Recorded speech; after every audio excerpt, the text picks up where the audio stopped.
भारत को आगे ले जाने के लिए। पिछले 12 वर्षों में जो वृद्धि इस क्षेत्र में आई है, एक इंक्रीमेंटल परिवर्तन नहीं हुआ है, लेकिन एक मॉन्यूमेंटल परिवर्तन हुआ है प्रधानमंत्री जी के नेतृत्व में। उदाहरण के तौर पर स्वयं प्रधानमंत्री उत्तर पूर्वी के 8 राज्यों में पिछले 12 वर्षों में उन्होंने 75 बार प्रवास स्वयं किया है। अगर देश के इतिहास के 65 वर्ष हम लोग ले लें तो जितने प्रधानमंत्रियों ने उत्तर पूर्वी का दौरा किया है सबको आप संगठित कर लो, पर फिर भी हमारे वर्तमान प्रधानमंत्री से कम है जितने बार वो उत्तर पूर्वी क्षेत्र में गए। और केवल हेड ऑफ गवर्नमेंट नहीं, उनकी सोच विचारधारा सदैव रही है होल ऑफ गवर्नमेंट अप्रोच की। और इसलिए हर मंत्री को आदेशित किया है कि हर मंत्री को उत्तर पूर्वी का प्रवास करना ही होगा। और 350 से ज्यादा प्रवास भारत सरकार के मंत्रियों ने उत्तर पूर्वी के क्षेत्र में कर लिए हैं। इसी के साथ उत्तर पूर्वी क्षेत्र की विकास और प्रगति सुनिश्चित करना, 10% ग्रॉस बजटरी सपोर्ट 52 मंत्रालयों का अनिवार्य है उत्तर पूर्वी क्षेत्र में निवेश करने के लिए। आपको आश्चर्य होगा कि इसकी राशि वार्षिक तौर पर कोई 5,000, 10,000, 15,000, 20,000, 50,000 करोड़ नहीं है, लेकिन 1,02,000 करोड़ है हर वर्ष जो उत्तर पूर्वी क्षेत्र में 52 मंत्रालयों का राशि निवेश किया जाता है। हम लोग ग्रांट और टैक्स डेवल्यूशन की बात करें तो पिछले 12 वर्षों में 6 लाख करोड़ का डेवल्यूशन इन 8 राज्यों को हुआ है। और उसी के साथ साथ अगर हर एक वर्टिकल के विकास और प्रगति को देखें, सड़कों के क्षेत्र में पिछले 12 वर्षों में ग्रामीण सड़क 50,000 किलोमीटर की बनी है 45,000 करोड़ के आधार पर। आप अनुमान लगाओ 50,000 करोड़ की सड़कें, किलोमीटर की सड़कें। नेशनल हाईवेज की बात करें, 65 वर्षों में 10,000 किलोमीटर की नेशनल हाईवेज बनी थी, आज 16,500 किलोमीटर की नेशनल हाईवेज बनी है। मतलब कि 60% वृद्धि हुई है 12 वर्षों में, जो देश ने 65 वर्षों में बनाया था। और वही स्थिति हमारे एयरपोर्ट्स के क्षेत्र में, जहां 2014 में 9 एयरपोर्ट्स थे, आज उसी उत्तर पूर्वी के 8 राज्यों में 17 एयरपोर्ट्स हैं। 2 राज्य अरुणाचल प्रदेश और सिक्किम के पास एक एयरपोर्ट भी नहीं था, आज अरुणाचल प्रदेश में एक नहीं लेकिन 4 एयरपोर्ट्स हैं। फ्लाइट्स की हम बात करें, जो 2014 में हम लोग सिविल एविएशन में ATM के आधार पे गिनते हैं, एयर ट्रैफिक मूवमेंट्स प्रति हफ्ता 912 एयर ट्रैफिक मूवमेंट्स प्रति हफ्ता था 2012 में, 14 में। आज 2000 एयर ट्रैफिक मूवमेंट्स हो चुकी हैं हर हफ्ते में। और वही स्थिति आप वाटरवेज की बात करो, रेलवेज की बात करो, आपको आश्चर्य होगा मनोज, 2014 तक केवल एक राज्य रेलवे के साथ जुड़ा हुआ था, आसाम।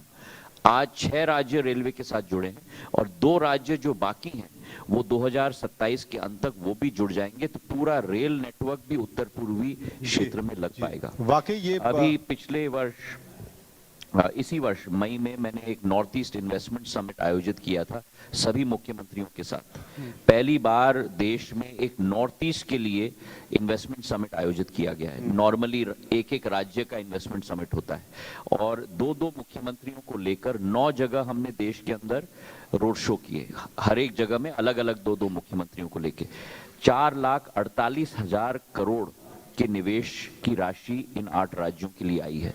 तो मतलब कि लीप्स एंड बाउंड्स के आधार पर उत्तर पूर्वी क्षेत्र आज बढ़ रहा है। और इसका अनुमान आप लगा सकते हो, जब विश्व में 2.5% ग्रोथ रेट विश्व की हो रही है, भारत की ग्रोथ रेट करीब 7.5% पिछले 10 सालों में 7 से 7.5% हुई है।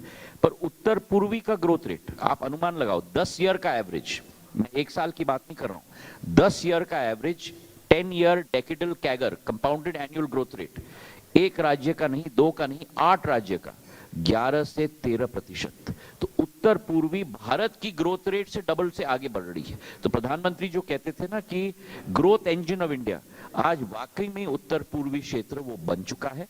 और मुझे विश्वास है कि आने वाले दिनों में भारत का फ्रंट बनेगा समूचे साउथ ईस्ट एशिया के लिए ये उत्तर पूर्वी ये बहुत महत्वपूर्ण है और सुरक्षा की दृष्टि से भी बहुत जरूरी है। शायद बहुत सारे कम लोगों को पता है, बहुत कम लोगों को ये पता है कि डोनर मिनिस्ट्री देखने में छोटी लगती है, बजट जो वार्षिक बजट है, लेकिन भारत सरकार के हर बजट का एक परसेंटेज 10% वो डोनर नॉर्थ ईस्ट को जाता है। चाहे वो एग्रीकल्चर हो, स्पोर्ट्स मिनिस्ट्री हो, आईएनबी मिनिस्ट्री हो, ग्रामीण विकास मंत्रालय हो, हर परसेंटेज डोनर मिनिस्ट्री को जाता है, जिससे कम से कम नॉर्थ ईस्ट का डेवलपमेंट हो सके। अमूमन जो खबरें नॉर्थ ईस्ट स्टेट से आती थी, पैसा तो यहां से जाता था लेकिन जमीन पर खर्च नहीं होता था, वो राजनेताओं में या उनके कार्यकर्ताओं में खर्च हो जाता था। ये बात सही है क्या, और अगर इस पर कसावट हुई है तो कैसे? तो मैं आपको बता दूं कि जो सिस्टम मैंने विभाग के अंदर स्थापित किया है कि जो हमारी की प्रोजेक्ट्स हैं जिसके लिए स्वीकृति दी जाती है, मैं हर हफ्ते पर, मैं हर महीने की बात नहीं कर रहा, 3 माह की बात नहीं कर रहा, साल में 6 महीने की बात नहीं कर रहा हूँ, एवरी वीक, हर हफ्ते मेरे सोमवार की डैशबोर्ड मीटिंग में जो उन 25-30 प्रोजेक्ट्स को मैं स्वयं मॉनिटर कर रहा हूँ, हर हफ्ते में, उदाहरण के तौर पर मनोज मनु अगर मिजोरम के हैं तो और उनके यहाँ ये प्रोजेक्ट चल रहा है, तो टाइम स्टैम्प फोटोग्राफ मेरे समक्ष रखा जाता है कि पिछले सोमवार में उस साइट की क्या स्थिति थी और इस सोमवार पर उस साइट की क्या स्थिति है, कितने अतिरिक्त पिलर बने हैं, कितना ग्राउंड वर्क हुआ है, अगर रोड है तो कितना सीमेंट लेइंग या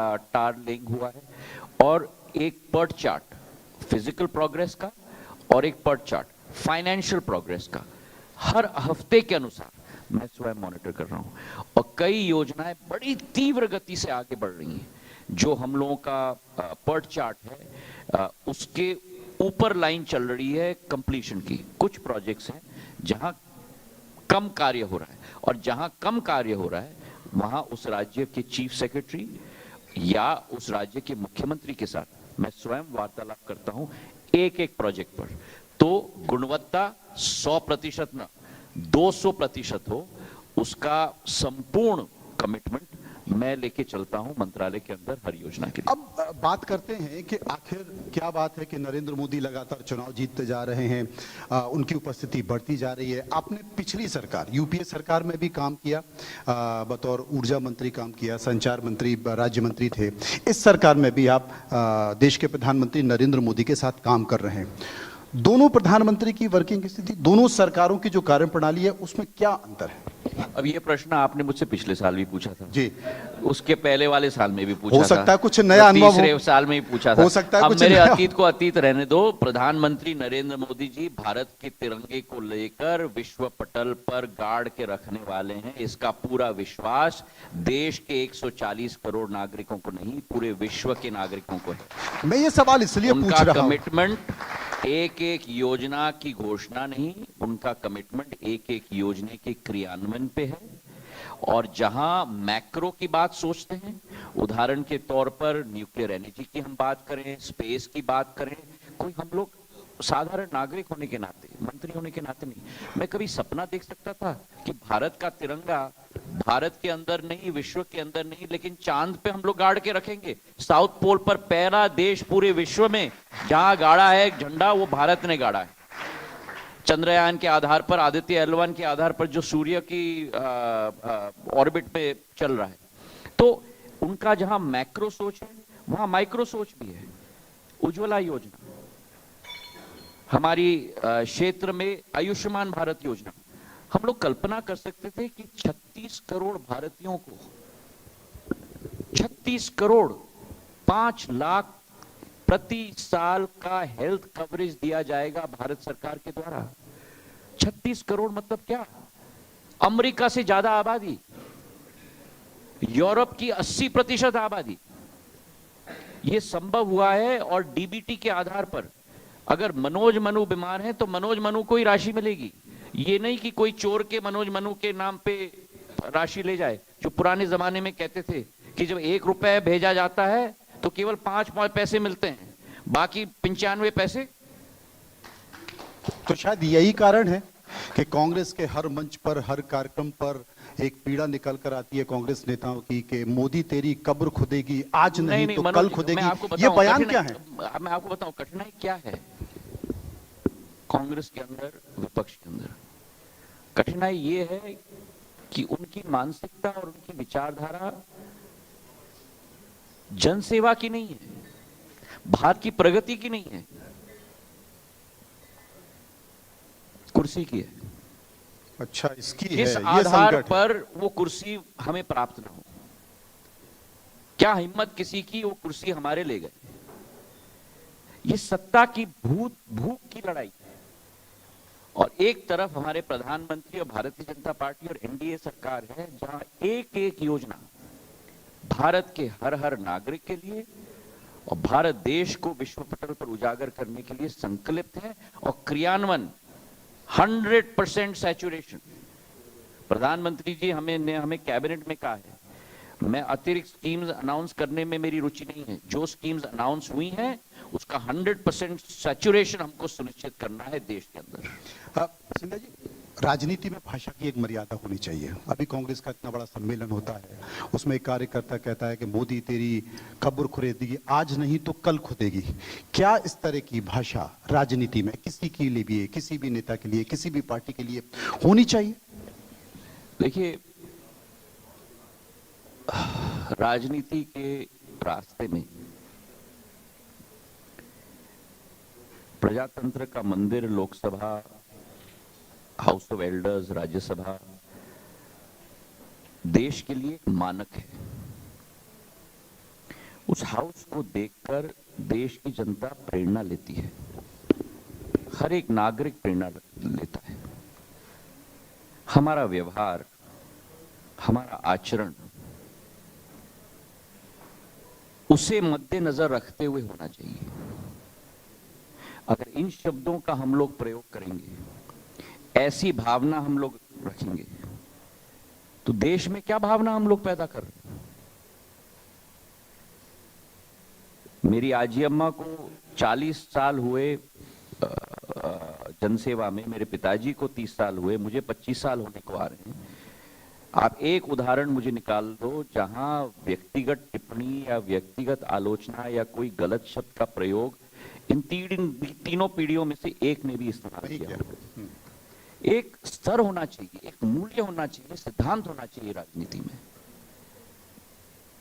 मतभेद होना बहुत जरूरी है, पर गालियों का इस्तेमाल करना, इन शब्दों का इस्तेमाल करना, इसलिए तो मनोज देश की जनता ने उनको अपना आचरण और उनकी शब्दकोश और उनके व्यवहार का उत्तर एक बार नहीं बार बार दिया है, लेकिन मानने के लिए और सुधरने के लिए तैयार नहीं है। सुधरने के लिए तैयार नहीं है। लेकिन आप ये बताइए, जासूसी क्यों करा रहे हैं? मतलब सड़क से लेकर संसद तक आप एक इनोवेशन लेकर आए, संचार साथी के तौर पर विपक्ष कह रहा है कि साहब जासूसी कराई जाएगी। देखिए, जिन लोगों के पास कोई मुद्दा ना हो उनको हर कोने में भूत दिखता है, और जिनके पास छुपाने का बहुत हो उनको हर भूत की चिंता होती है। अब संचार साथी जैसा ऐप, उसका नाम ही देख लो, वो साथी है आपका। उसके आधार पर देखिए, आपने पिछले साल मेरे इस सेशन में मुद्दा उठाया था जी कि इतने फ्रॉड हो रहे हैं, इतनी चीटिंग हो रही है, इतनी खटनाई हो रही है सभी जनता को। दूरसंचार के आधार पर और सूचना प्रौद्योगिकी के आधार पर एक बहुत जबरदस्त टूल है विश्व को आपके हथेली में लाने का, और इस टूल को हर इंसान तक पहुंचाना ये हमारा दायित्व है। लेकिन इस टूल की जितनी सकारात्मक प्रयोग हम लोग करते हैं, विश्व में ऐसे तत्व भी हैं जो हर सकारात्मक टूल का प्रयोग करके उसके आधार पर नकारात्मक कार्य भी करते हैं। ये समाज में है, देश में है, टेक्नोलॉजी में भी है। You may have 100 advantages, but there will be 3 or 4 disadvantages in terms of the people who use that technology in a wrong way. और मेरी जिम्मेदारी है दूरसंचार मंत्रालय में कि ऐसे विघटनकारी और ऐसे नकारात्मक तत्वों के विरुद्ध एक फायरवॉल खड़ा करना, हमारे आम इंसान को उन तत्वों से बचाने के लिए। और संचार साथी वही फायरवॉल है। मैं उदाहरण आपको देखूं, हमारे अस्त्र ऐप के आधार पर जो रिकॉग्नाइज करता है जहां मल्टीपल कनेक्शंस एक ही व्यक्ति के आधार पर किया गया है, हमने करीब करीब 90 लाख कनेक्शंस हमने डिस्कनेक्ट किए। नो योर आईडी के आधार पर, नो योर नंबर के आधार पर, जहां व्यक्ति अपने आप जाकर ऐप में अपना नंबर रजिस्टर करता है और कहता है मुझे बताओ कितने कनेक्शंस मेरे नाम पे लिए गए।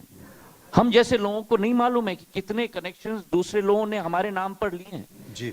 उसके आधार पर करीब करीब 1 करोड़ मोबाइल डिस्कनेक्ट हुए और उसी के साथ करीब करीब 26 लाख व्हाट्सएप डिस्कनेक्शंस हमने किए हैं और 18 लाख मोबाइल फोन्स हम लोग ने लॉस्ट या स्टोलन की कैटेगरी में डालकर 7.5 लाख मोबाइल फोन रिकवर करके उपभोक्ता के हाथ में दोबारा पहुंचाया। और ये कहानी क्या है? ये दूरसंचार मंत्रालय की सफलता की कहानी नहीं है जी। ये जन भागीदारी की सफलता की कहानी है, क्योंकि जितने लोग इस सॉफ्टवेयर को इस्तेमाल करेंगे उनके आधार पे ही हम लोग मदद कर पाएंगे। और जब ये पोर्टल पर लगा था, आज तक 20 करोड़ हिट्स हुए हैं। जब हमने ऐप बनाया, आज तक 1 करोड़ 60 लाख ऐप का डाउनलोड हुआ है। तो हमने सोचा कि हम हर एक मोबाइल फोन पर इंस्टॉल करें जी। अब बवाल उठ गया किस विषय पर? आपने कैसे इंस्टॉल कर दिया, आप स्नूपिंग कर रहे हैं, आप जासूसी कर रहे हैं। अरे भैया, आपके फोन पे कितने ऐप्स आते हैं जब आप खरीदते हैं?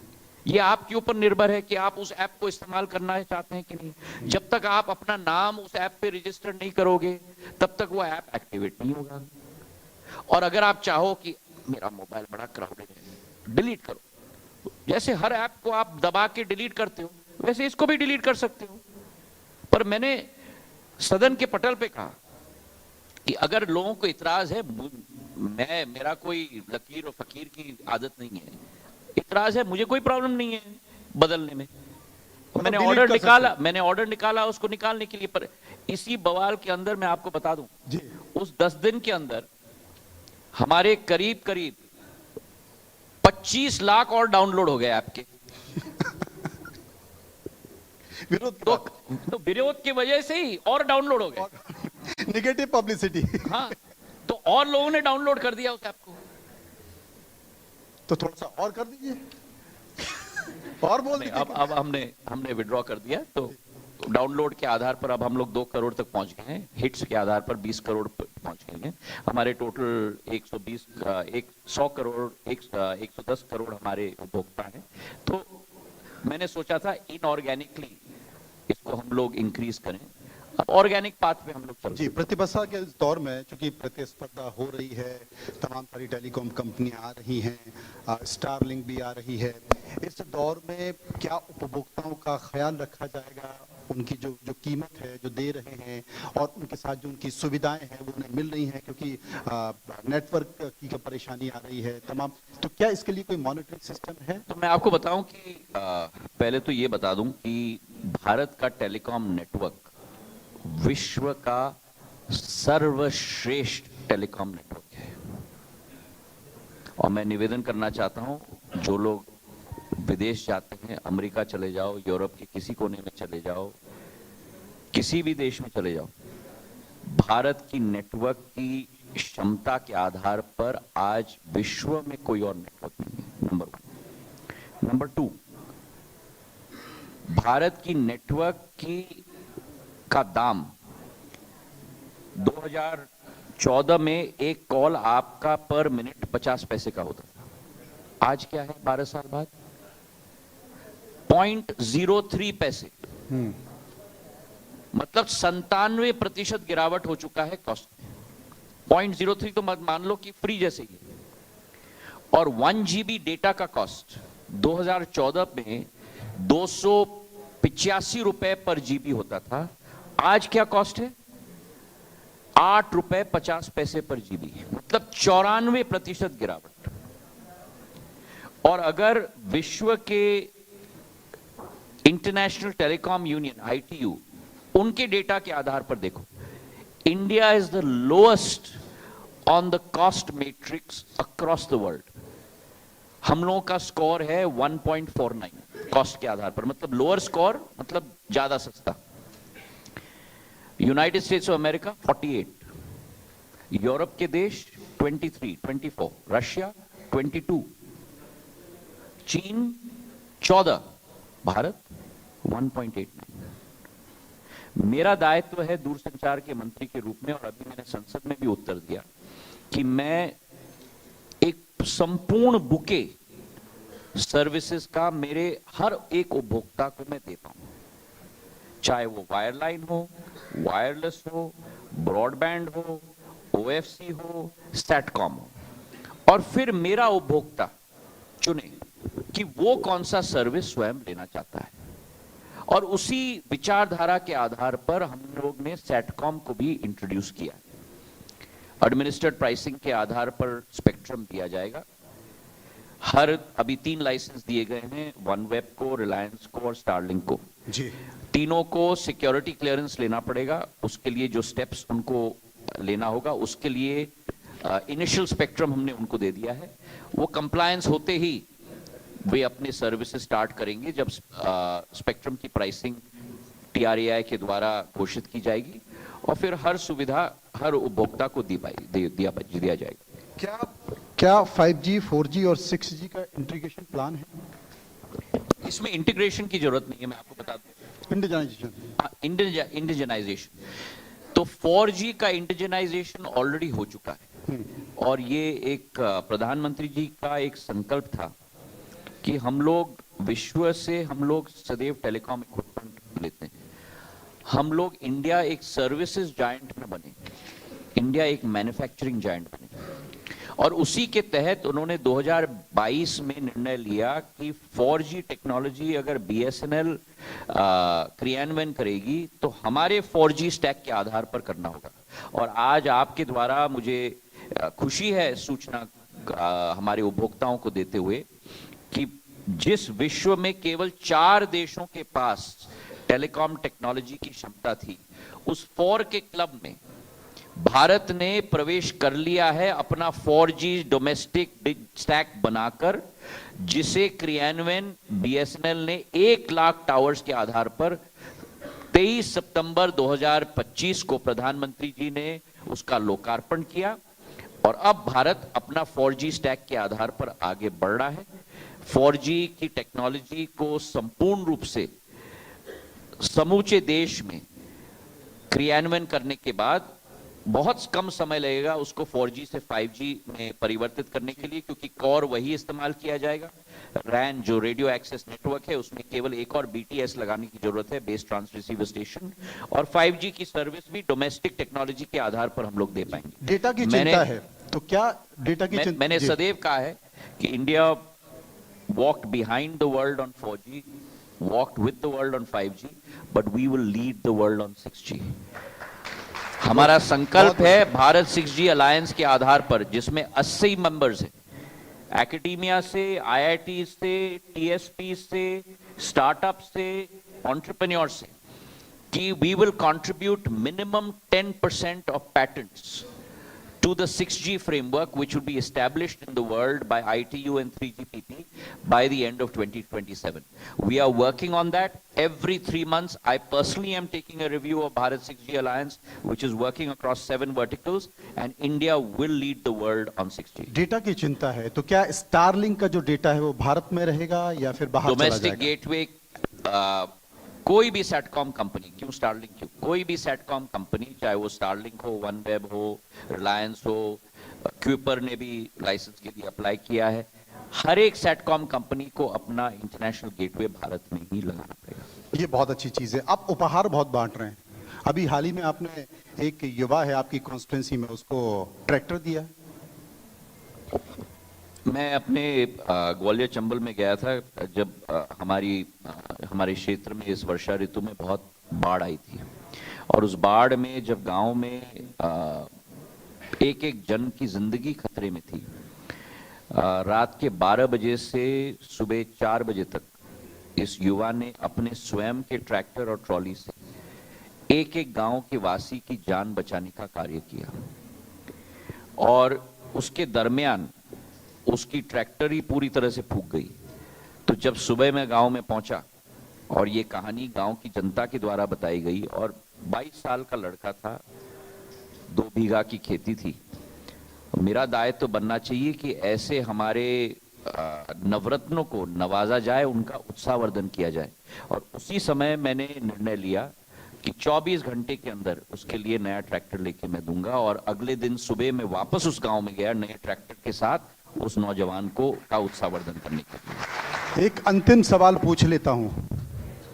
आपकी त्वचा से आपकी उम्र का पता ही नहीं चलता, क्या करते हैं? कहने का तात्पर्य मनोज का है कि आप बहुत बड़े बूढ़े हो।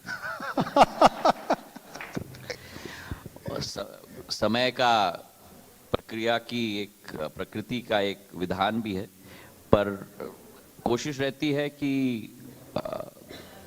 जितना मस्तिष्क स्वच्छ रहे, जितना दिल भी स्वच्छ रहे, उतना शरीर को भी तीव्र गति से स्वच्छ रखना चाहिए। मैं कोशिश करता हूँ, जब मैं दिल्ली में हूँ 10-11 दिन महीने के, जब मैं प्रवास में नहीं होता हूँ, तो हर दिन कुछ न कुछ एक्सरसाइज या वर्कआउट करूँ। और प्रवास में भी जब जाता हूँ मैं कोशिश करता हूँ कि जितना हो मैं चल पाऊँ, और चलने की भी मेरी कोशिश रहती है कि तीव्र गति से चलूँ, ताकि मैं अपना स्टेप्स काउंट करता हूँ और कैलोरीज भी मैं काउंट करता हूँ। और दूसरी बात जो हमें